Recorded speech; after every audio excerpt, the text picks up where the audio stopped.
AI tools నేర్చుకుని passive income సంపాదించాలనుకుంటున్నారా? వెంటనే సంప్రదించండి. మళ్ళీ ఢిల్లీకి వెళ్తున్నా. ఈరోజు వెళ్లే మునుపు మీ అందరితో మరీ మాట్లాడకుండా పోతే ప్రజలతో మాట్లాడలేం కదా. మీతో మాట్లాడితే ప్రజలతో మాట్లాడినట్టు. ఎలక్షన్ అవుతారని నిన్నంత బిజీగా ఉన్నాం కాబట్టి ఒక 2 నిమిషాలు మీకు చెప్పి తద్వారా ప్రజలకు చెప్పేద్దామన్న ఉద్దేశంతో ఈ కార్యక్రమానికి శ్రీకారం చుట్టాను. ముందు మీడియాకి, అదే మరి రాష్ట్ర ప్రజలందరికీ ధన్యవాదాలు. శిరస్సు వంచి నమస్కారాలు తెలియజేస్తున్నా. ఎందుకంటే నా సుదీర్ఘమైన రాజకీయ యాత్రలో ఈ 5 సంవత్సరాలు చూసిన ప్రభుత్వాన్ని నేను ఎప్పుడూ చూడలేదు. ఒక రంగం అని కాదు, ఒక వ్యవస్థని కాదు, ప్రజాస్వామ్య వ్యవస్థలన్నీ ఏ విధంగా ఇబ్బంది పడ్డాయో, ఏ విధంగా నిర్వీర్యం చేశారో మనం అన్ని చూశాం. అయితే మా ధ్యేయం ఒకటే, ప్రజలు గెలవాలి, రాష్ట్రం నిలబడాలి. దీనికోసం ఎన్ని త్యాగాలైనా సరే చేసి మళ్లీ భావి తరాల భవిష్యత్తు కోసం ముందుకు పోవాలని చెప్పి వెళ్ళాం. నేను చాలా ఎన్నికలు చూశాం. 10వ ఎన్నిక నిన్న. అంటే ఇన్ని ఎన్నికలు చూసినా, అంటే ఎన్నికలు చూడడమే కాకుండా ఈ ఎన్నికలన్నీ at the helm of affairs ఉండి ఎప్పటికప్పుడు సమీక్షలు గాని ఇవన్నీ నిర్వహించడం కూడా చేశాం. రాజకీయాల్లో ఒడికిదుడుకులు సాధారణంగా ఉంటాయి. ఎవరు శాశ్వతం కాదు. దేశం శాశ్వతం, ప్రజాస్వామ్యం శాశ్వతం, రాజకీయ పార్టీలు శాశ్వతం, అధికారం అశాశ్వతం. రాజకీయ పార్టీలు కూడా సక్రమంగా ఉంటే మళ్లీ ప్రజలు ఆదరిస్తారు. లేకపోతే రాజకీయ పార్టీలు కూడా చాలా పార్టీలు కనుమరుగైపోయినాయి. వ్యక్తులు కనుమరుగైపోయారు, రాజకీయ పార్టీలు కనుమరుగైపోతాయి. కానీ ఇంత హిస్టారికల్ ఎలక్షన్ నేను ఎప్పుడు చూడలా. నా జీవితంలో చాలా ఎలక్షన్స్ ఫేస్ చేస్తే కానీ వేవ్ కనపడేది, వ్యతిరేకత కనపడేది. కానీ ఈ ఎలక్షన్లో ఎక్కడో అమెరికాలో ఉండే వ్యక్తి ఒక 5 లక్షలు 10 లక్షలు ఖర్చు పెట్టుకొని నేను రావాలి, ఓటేయాలి, రాష్ట్రం నిలబడాలి, ప్రజలు గెలవాలి అనే ఆవేదనతో వచ్చారు. ఎక్కడో పక్క రాష్ట్రాల్లో ఎక్కడో కడుపు నిండడం కోసం కూలి పనులకైనటువంటి వ్యక్తులు, పాచి పనులు చేసుకునే వ్యక్తులు సొంత డబ్బులు పెట్టుకొని నేరుగా ఇక్కడ రైల్వే స్టేషన్లో చూస్తే, బస్టాండ్లో చూస్తే భోజనం కూడా ప్యాక్ చేసుకొని తీసుకొచ్చి ఇక్కడ భోంచేసి ఓటేసే పరిస్థితికి వచ్చారు. ఈ కమిట్మెంట్ ని ఏ విధంగా వర్ణించాలో నాకైతే అర్థం కాదు. ఏ విధంగా వాళ్ళని అభినందించాలో కూడా అర్థం కాని పరిస్థితి. అనేక ఎన్నికల్లో అనేక అనుభూతులు చూశాం. కానీ మేము అన్ని ఎన్నికల కంటే ఇది ఒక తెలుగుదేశం పార్టీ చరిత్రలో, ఆంధ్రప్రదేశ్ రాష్ట్ర ప్రజల చరిత్రలో సువర్ణాక్షరాలతో లిఖించదగ్గ ఎన్నిక. ఇది ఒక హిస్టారికల్ ఎన్నిక. ఆగస్టు క్రైసిస్ తర్వాత, ఎన్టీ రామారావు గారు పార్టీ పెట్టిన తర్వాత 83లో మేము గెలిచాం. అప్పుడు 200 సీట్లు వచ్చాయి. కొత్తగా పార్టీ పెడతానే ఎన్నికలకు వెళ్లి 9 నెలలు అధికారంలోకి వస్తే 200 సీట్లు వచ్చాయి. 94లో మీరు ఒక్కసారి చూస్తే ప్రజా వ్యతిరేకం వల్ల 3 ముఖ్యమంత్రులు మారడం వల్ల ఆ రోజు మీరు ఎన్నికలు చూస్తే దగ్గర అపోజిషన్ పార్టీకి రిక్వైర్డ్ నెంబర్, అంటే అపోజిషన్ లీడర్గా వచ్చే స్టేటస్ రాకుండా వచ్చాయి. అవన్నిటిని మరిపించే విధంగా ఈసారి ఊహించని విధంగా వచ్చింది. అంటే దానికి కారణాలు నేను ఎక్కువ చెప్పక్కర్లేదు, అనుభవించిన ప్రజలకే అర్థమవుతుంది. ఎప్పుడైనా సరే ప్రజాస్వామ్యంలో ప్రాథమిక హక్కు మాట్లాడే స్వేచ్ఛ. ఆ స్వేచ్ఛనే కోల్పోవాల్సి వచ్చింది. అదే కాదు, బ్రతికే స్వేచ్ఛ, ఆస్తులు పెట్టుకునే స్వేచ్ఛ, ఇవన్నీ కోల్పోయే పరిస్థితి వచ్చింది. అందుకే మీరు చూస్తే మొన్న ఎలక్షన్లో సరే ఏ విధంగా మేమందరం కలిశాం అవన్నీ మాకంటే ముందు మీకే తెలుసు. కలిసినప్పుడు ఎవ్రీ ఈవెంట్ ఇవి వేదిక నుంచే ప్రారంభించాం. అక్కడి నుంచి ముందుకెళ్ళాం. ఆ రోజు చెప్పాం, ఈ రోజు ఒకటి చెప్తున్నాం. మా ఆలోచన ప్రజలు గెలవాలి, రాష్ట్రం నిలబడాలి. అంతవరకు సాధించగలిగాం. 55.38% ఓట్లు పడ్డాయి.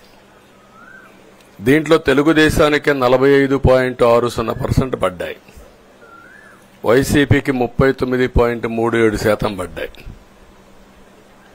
ఇది ఊహించినటువంటి ఒక్కొక్కసారి 95,000 మెజారిటీ. ఒకప్పుడు నేను చార్మినార్ ఎగ్జాంపుల్ చెప్పేవాడిని. చార్మినార్ అంటే అక్కడ ఎంఐఎం కంచుకోట, అక్కడ ఎప్పుడు ఎక్కువ ఓట్లు వచ్చేటివి. ఆ తర్వాత కుప్పం, సిద్దిపేట పోటీ పడేటి రెండో స్థానానికి. అప్పుడు కూడా 70,000, 80,000, 50,000 కాడ ఆగిపోయేవాళ్ళం. ఈసారి 95,000, 94,000, మళ్ళా 92,000, 91,000. మంగళగిరి లాంటి కాన్స్టిట్యున్సీ 91,000 మెజారిటీ. ఏ విధంగా అభివర్ణించాలో నాకైతే అర్థం కాదనమాట. అంత ఇదెళ్లిపోయినాయి. ఇవన్నీ చూసిన తర్వాత ప్రజలు ఇచ్చిన తీర్పు మీరు చూస్తే అహంకారం, నియంతృత్వం, విచ్చలవిడితనం, ఏదంటే అది చేస్తాననుకుంటే ప్రజలు క్షమించే పరిస్థితులు లేరు. అదే ఈరోజు నిరూపించే పరిస్థితికి వచ్చారు. ఒక మాటలో చెప్పాలంటే ఈసారి వీళ్ళు చేసింది గుణపాఠం పాలకులకు కాదు, అవినీతి అహంకారంతో ముందుకు పోయే ఎలాంటి ధ్వంసకారులకైనా ఇదే జరుగుతుందని నిరూపించారు ప్రజలు. దానికి మనస్ఫూర్తిగా అభినందిస్తున్నా. అదే సమయంలో 5 సంవత్సరాలు మా కార్యకర్తల పడిన ఇబ్బందులు, చాలా మంది స్లీప్లెస్ నైట్స్, కంటి నిండా నిద్రపోని పరిస్థితి. అక్కడి నుంచి నేను చూస్తే చాలా కడాన మనిషిని హింస పెడుతూ, నువ్వు ప్రాణంతో బతకాలంటే జై జగన్ అనమంటే జై తెలుగుదేశం, జై చంద్రబాబుని ప్రాణాలు వదిలిన సందర్భం చంద్రయ్య. ఇది తలుచుకుంటే ఆ కమిట్మెంటే, ఆ త్యాగాల ఫలితమే ఈరోజు ప్రజాస్వామ్యాన్ని కాపాడుకోగలిగాం. ఒక్క మా కార్యకర్తలకే కాదు, మీడియా 5 ఏళ్లు మీరు పడిన ఇబ్బందులు, మీరు కోర్టుల చుట్టూరు తిరిగిన ఇది, మిమ్మల్ని సిబిసిఐడి ఆఫీసులో పెట్టి వేధించిన విధానం, అవి తలుచుకుంటే ప్రజాస్వామ్యమే సిగ్గుతో తలంచుకోవాలి. అలాంటి సంఘటనలు జరిగాయి. మేనేజ్మెంట్ని ఒకరినని కాదు, ఎవరినైనా పట్టుకురావచ్చు, ఏదైనా చేయొచ్చు అనే ధీమా వచ్చేసి ఇష్టానుసారంగా ప్రవర్తించే పరిస్థితికి వచ్చారు. అదే సమయంలో ప్రజల మీద, మా పార్టీ మీద సరే, ఈవెన్ జనసేన పవన్ కళ్యాణ్, ఆయనకు కూడా స్వేచ్ఛ లేదు. ఎక్కడైనా సరే విశాఖపట్నానికి వెళితే ఉన్న పళంగా విశాఖపట్నం నుంచి వెకేట్ చేయాలని తిరిగి, అంటే నగర బహిష్కరణ. ఒక నాయకుడిని నగర బహిష్కరణ చేస్తే కారణం చెప్పకుండా ఇంకా వేరే వాళ్ళ కథ ఏముంటుందో మనం ఆలోచించుకోవాల్సిన అవసరం ఉంది. కేసులు పెడితే ఎందుకు పెట్టావు కేసు అని అడిగితే దానికి సమాధానం చెప్పకుండా ముందు నిన్ను అరెస్ట్ చేస్తున్నాం, తర్వాత కేసు డీటెయిల్స్ ఇస్తా ఉంటారు. ఇలాంటి చాలా జరిగాయి. ఇవన్నిటికీ పరిష్కారం కోసం ఈరోజు మనం చూసిన తర్వాత ఇది మాకేదో అధికారం అని మేము అనుకోవడం లేదు. ఒక బాధ్యత, మేము పాలకులమే కాదు సేవకులం అని చెప్పే నినాదానికి శ్రీకారం చుట్టారు. ఇవన్నీ గుర్తుపెట్టుకొని పనిచేస్తాం. నేను చాలా స్పష్టంగా సూపర్ 6 ఇచ్చాం. అదే మాదిరిగా ప్రజాగళం ఎన్నికల మేనిఫెస్టో ఇచ్చాం. ఇవన్నీ కూడా ప్రజల్లోకి బాగా వెళ్ళాయి. ఒక హోప్ క్రియేట్ అయింది. ఇవన్నిటి ఫలితాలే నిన్నొచ్చాయి. అదే మాదిరిగా మేము ఇక్కడ మీరు చూస్తే ఒక పక్క తెలుగుదేశం పార్టీ మొట్టమొదటిసారిగా పవన్ కళ్యాణ్ గారు ప్రభుత్వ వ్యతిరేక ఓటు చేరడానికి వీలు లేదు, ఈ రాష్ట్రంలో మళ్ళా ప్రజాస్వామ్యాన్ని గాని ఈ రాష్ట్రాన్ని కాపాడుకోవాల్సిన బాధ్యత ఉందని చెప్పి ముందుకొచ్చి ఈ యొక్క కూటమికి బీజం వేశారు. వారిని మనస్ఫూర్తిగా అభినందిస్తున్నాం. ఆ తర్వాత బీజేపీ కూడా ఈ కూటమిలో భాగస్వాములయ్యి ముగ్గురం కూడా మీరు ఒక్కసారి ఆలోచిస్తే ఒకరు ఎక్కువ ఒకరు తక్కువ కాకుండా ముగ్గురం కలిసి పనిచేశాం. బేషిజాలు ఎక్కడా లేకుండా మేము ఏదైతే చెప్పామో ప్రజలు గెలవాలి, రాష్ట్రం నిలబడాలి, దీనికోసం పై స్థాయి నుంచి ఢిల్లీ నుంచి వచ్చినటువంటి బీజేపీ నాయకులు గాని ప్రధానమంత్రి అమిత్ షా గారు గాని ఇక్కడుండే పవన్ కళ్యాణ్ గాని తెలుగుదేశం పార్టీ కేంద్ర నాయకత్వం నుంచి కింది వరకు అందరం కూడా ఒక ట్రూ స్పిరిట్ తో పనిచేశాం. 175 అసెంబ్లీలు 25 అసెంబ్లీలు అన్ని పార్టీలకు సంబంధించిన సీట్లుగా ఎన్డీఏలో భాగస్వాములుగా ఒక బాధ్యతతో ముందుకు పోయాం. అందుకే ఈ అనూహ్యమైనటువంటి విజయాన్ని సాధించగలిగాం. ఇక్కడి నుంచి బాధ్యత ఉంటుంది. ఆ బాధ్యతని ఏ విధంగా చేయాలనో అవన్నిటి కూడా ప్రణాళికలు తయారు చేసుకుంటాం. అంటే ఈ 5 సంవత్సరాలు జరిగిన విధ్వంసం మీరు ఒకసారి చూసిన తర్వాత ఇది ఒక 30 సంవత్సరాలకు ఎంత డ్యామేజ్ చేయాలనో అంత డ్యామేజ్ జరిగింది. వ్యవస్థలు విధ్వంసమయ్యాయి. మొత్తం ఎకానమీ కుప్పగూలిపోయింది. అప్పులైతే ఎంత చేశారో ఇంకా లోతు పోతే తప్ప మనకు తెలియదు. ఎక్కడెక్కడ చేశారో ఏమేం చేశారో తెలియదు. ఇంకొక పక్క ఎక్కడికక్కడ సహజ సంపద, ఒక శాండ్ కావచ్చు, మినరల్ వెల్త్ కావచ్చు, లేకపోతే ఏదంటే అది ఇంకా మాకు అడ్డే లేదు, ఏమైనా చేయగలుగుతాం, ఎవరైనా అడ్డొస్తే తొలగించుకుంటా పోతామనే ధీమాతో ముందుకు పోయారు. కొంతమంది భయపడి రాలేకపోయారు, ఎదిరించలేకపోయారు. నా కళ్ల ముందర ఒక రైతు చూస్తే ఆ పొలం పక్క నుండి ఇసుక తీసేస్తే అక్కడ భూగర్భ జలాలు ఉండవు, వ్యవసాయానికి నీళ్లు కూడా కొరత వస్తుంది, పక్క నుండే పొలాల్లో కూడా నీళ్లు ఉండవు. కానీ మాట్లాడే సాహసం చేయలేకపోయాడు. ఆయన కళ్ల ముందర ఆయన పొలంలో మట్టి తీసుకుపోతా ఉంటే ఎదిరించలేని నిస్సహాయ స్థితికి వచ్చాడు. మా వాళ్లు పోతే హౌస్ అరెస్టులు చేశారు. ఇవన్నీ చెప్పుకుంటూ పోతే ఒకటి కాదు, చాలా జరిగాయి. అవన్నీ కూడా ఏ విధంగా చేయాలనో చేస్తున్నాయి. మళ్లీ వ్యవస్థలన్నీ కూడా పునరుద్ధరించాల్సిన బాధ్యత ఉంది. అదే మరిగా మాకు ఒక 4-5 రోజులు ఇవన్నీ చూసిన తర్వాత డెప్త్కి పోయిన తర్వాత మీరు పేపర్లో రాసినట్టు గాని మేము మాట్లాడినట్టు గాని ఒక లెవెల్లో ఆగిపోయినాయని నా ఉద్దేశం. ఎందుకంటే నేను రాజకీయాలు 40 ఏళ్లు చూశాను. ప్రభుత్వాలను మేము అధికారం ఉన్నప్పుడు చూశాను, బాగు చేసి మళ్ళా అపోజిషన్కి వస్తానే వీళ్ళు నాశనం చేస్తే మళ్లీ నేను అధికారంలోకి వస్తానే దాన్ని బాగు చేయాలంటే ఎన్ని కష్టాలు ఉన్నాయో నేను చూశాను. ఒకప్పుడు పవర్ సెక్టర్ మీరు చూస్తే కరెంట్ ఎప్పుడు వస్తుందో ఎప్పుడు పోతుందో తెలియని పరిస్థితి నుంచి హైదరాబాద్ లో విద్యుత్ సౌధ దగ్గర రాఘవరెడ్డి ఉండేవాడు, కమ్యూనిస్ట్ లీడర్. నల్గొండ నుంచి రైతులు తీసుకొచ్చి సమ్మర్ వస్తే అసెంబ్లీ ఏప్రిల్లో ఉంటే గొడవలు, సగం టైం మేము కరెంటు కొరత పైనే చర్చించేవాళ్ళం. That were the days. అలాంటిది నేను 1999 నుంచి పవర్ సెక్టర్ రిఫార్మ్స్ తీసుకొచ్చి 2004కి సర్ప్లస్ బాధ్యతతో క్వాలిటీ పవర్ ఇవ్వడం మొదలుపెట్టాం. 2014కు మళ్లీ 22 మిలియన్ యూనిట్లు ఆంధ్రప్రదేశ్లో కొరత కరెంటు.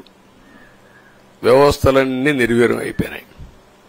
తర్వాత మళ్లీ సెట్ చేసి 2 నెలలు 3 నెలలు కరెంటు కొరత లేకుండా చేసి వ్యవస్థలన్నీ పటిష్టంగా చేసి సోలార్ విండ్ తీసుకొచ్చి కాస్ట్ తగ్గిస్తే ఇప్పుడు మీరు చూశారు ఎంత పవర్ ఛార్జెస్ పెంచారు. 9 సార్లు పెంచారు. ఎందుకు పెంచారో నోబడీ నోస్. దానికి రీజనే లేదు. ఇప్పుడు ఎక్కడుందో దాన్ని ఎత్తుక్కుంటే ఎంత లోతు పోయిందో కూడా తెలియదు. దాన్ని ఏ విధంగా రిపేర్ చేయాలి, ఎంత డబ్బులు తెచ్చారు, ఏ పేరుతో తెచ్చారు, అవన్నీ ఒక వ్యవస్థను కాదు, సంబంధం లేని వ్యవస్థతో డబ్బులు తీసుకొచ్చి సంబంధం లేని డిపార్ట్మెంట్కి ఇచ్చారు. ఇలాంటి చాలా ఉన్నాయి. అవన్నీ ఇన్ కోర్స్ ఆఫ్ టైం మీకు కూడా చెప్తాం. అల్టిమేట్ గా ఇదేదో మేము అధికారం అంటే జుబిలియంట్ గా బ్రహ్మాండంగా ఉందనుకోవడానికి కాదు. ఒక బాధ్యతతో మా మీద ఎంత నమ్మకం పెట్టుకున్నారో ఈ ప్రజల్ని మళ్లీ ఒక దారి చూపించే మార్గం మేము చూపిస్తాం. ఇంకొక పక్కన మీరు ఒకసారి ఆలోచిస్తే ఇదే అసెంబ్లీలో నాకు మా కుటుంబానికి మా మిస్సెస్కి జరిగినటువంటి అవమానానికి నా జీవితంలో ఎప్పుడూ బాధపడలా. నా మీద బాంబులతో దాడి చేసినప్పుడు కూడా వీరోచితంగా ఎదుర్కొన్నా. 2003 సెప్టెంబర్ అక్టోబర్ నాకు ఇప్పటికి కూడా జ్ఞాపకం. ఆ రోజు నా మీద బాంబులు చేసినప్పుడు చాలా ఒక పానిక్ రియాక్షన్లో కూడా నేను భయపడలేదు. అలాంటి వ్యక్తిని మీరు చూస్తే అది ఆ సంఘటన చూసిన తర్వాత ఇలాంటి కౌరవ సభలో ఉండడం కరెక్ట్ కాదని అసెంబ్లీలో చెప్పి దానికి కూడా మైక్ ఇవ్వకపోతే చెప్పేసి బయట వచ్చి ప్రెస్ కాన్ఫరెన్స్ చెప్పి అనౌన్స్ చేశాను. మళ్లీ క్షేత్రస్థాయిలో గెలిచి అసెంబ్లీని గౌరవ సభ చేసి అసెంబ్లీకి ఎంటర్ అవుతానని చెప్పాను. నేను ఏదైతే ఆ రోజు ఒక ప్రతిజ్ఞ చేశాను దాన్ని నిజం చేయడానికి ప్రజలు సహకరించారు. మామూలుగా సహకారం కాదది. నేను ఇన్ని సంవత్సరాలు చాలాసార్లు చాలా ఎలక్షన్లో గెలిచాం, కొన్ని ఎలక్షన్లో ఓడిపోయాం. ఎలక్షన్లో ఓడిపోయినప్పుడు నేను ఎప్పుడూ కుంగిపోలేదు. ఎలక్షన్లో గెలిచిన తర్వాత గంతులేయలేదు. నిబ్బరంగా ఓడిపోయినప్పుడు ఒక బాధ్యత ప్రతిపక్షంలో ఉండి పనిచేయాలి, గెలిపించినప్పుడు ఒక బాధ్యత ప్రజలకు మెరుగైన సేవలు అందించి వాళ్ళని ముందుకు తీసుకుపోవాలని ప్రయత్నం చేశాం. ఎప్పుడూ ప్రజాప్రచారనే ఉన్నాం. అలాంటిది జరిగిన తర్వాత ఈరోజు మళ్లీ ఇదే అసెంబ్లీకి నేను ఏదైతే చెప్పానో అది చేసి వెళ్ళడం అనేది ఒక తృప్తి, ఒక గౌరవం. ఆ గౌరవాన్ని నిలబెట్టిన ప్రజలను కూడా మనస్ఫూర్తిగా అభినందిస్తూ మీ రుణం తీర్చుకుంటాం. ఏ విధంగా పనిచేయాలో పనిచేస్తాం. మీ ఎక్స్పెక్టేషన్స్ ప్రకారం పనిచేసి అయితే ఎప్పటికప్పుడు మీరందరూ కూడా మేము ఓటేశాం, మా పని అయిపోయింది, ఇంకా మీరు చూసుకోండి కాకుండా ఎప్పటికప్పుడు మమ్మల్ని నడిపించే బాధ్యత, మాకు సహకరించే బాధ్యత, మళ్లీ రాష్ట్రంలో ఉండే ప్రజలందరం బాగుపడాలంటే ఏం చేయాలో మేము చేసినప్పుడు ఎప్పటికప్పుడు ఫీడ్బ్యాక్ ఇచ్చి నడిపించే బాధ్యత తీసుకోవాల్సిందిగా వారిని కోరుతున్నా. పవన్ కళ్యాణ్ గారిని మనస్ఫూర్తిగా అభినందిస్తున్నా. అదే మరి బీజేపీ అగ్రనాయకత్వాన్ని నరేంద్ర మోడీ గారిని, అమిత్ షా గారిని, ఇక్కడికి వచ్చిన అబ్జర్వర్స్ ని, ఇక్కడుండే పార్టీ అధ్యక్షురాలైనటువంటి పురంధేశ్వరి గారిని మనస్ఫూర్తిగా అభినందిస్తున్నా. వీళ్ళందరూ కూడా ఏదైతే ఒక స్ఫూర్తిని తీసుకున్నామో ఆ స్ఫూర్తితో టోటల్ గా ప్రతి ఒక్క కార్యకర్త సిన్సియర్ గా పనిచేయడానికి ఏ అభ్యర్థి ఉన్నా తమ అభ్యర్థిగా పాటించి బ్రహ్మాండంగా పనిచేశారు. వాళ్ళందరినీ అభినందిస్తున్నాం. ఈరోజు మా విజయం మూడు పార్టీల కార్యకర్తల సమిష్టి కృషి. వారందరినీ అభినందిస్తూ ఈరోజు ఢిల్లీకి పోయి వచ్చిన తర్వాత ఒకసారి మళ్లీ ఇవన్నీ ఎప్పటికప్పుడు సమీక్ష చేసుకుంటూ ముందుకు పోతా అని చెప్పి తెలియజేసుకుంటూ మరొక్కసారి మీ అందరికీ అభినందనలు, ధన్యవాదాలు. థ్యాంక్ యూ అనండి.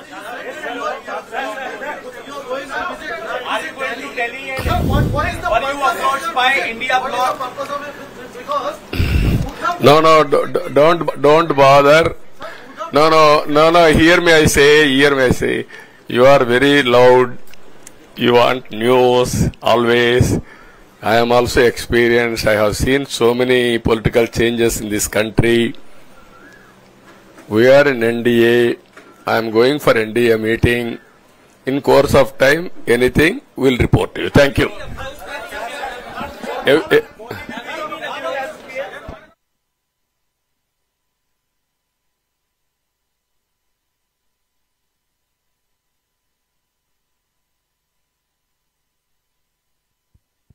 ఇప్పుడు మిత్రుడు చెప్పినట్టు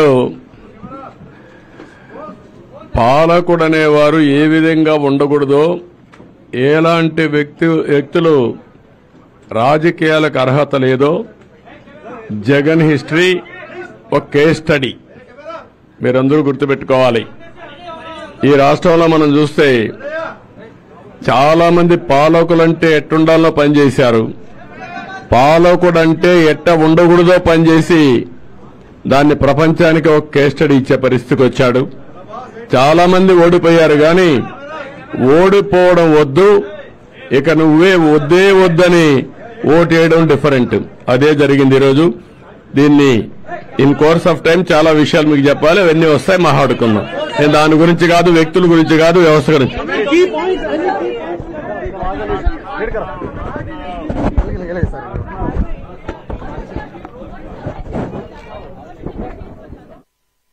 సుమన్ టీవీలో మీ పర్సనల్ అండ్ బిజినెస్ ప్రమోషన్స్ కోసం కింది నెంబర్కి కాంటాక్ట్ చేయండి.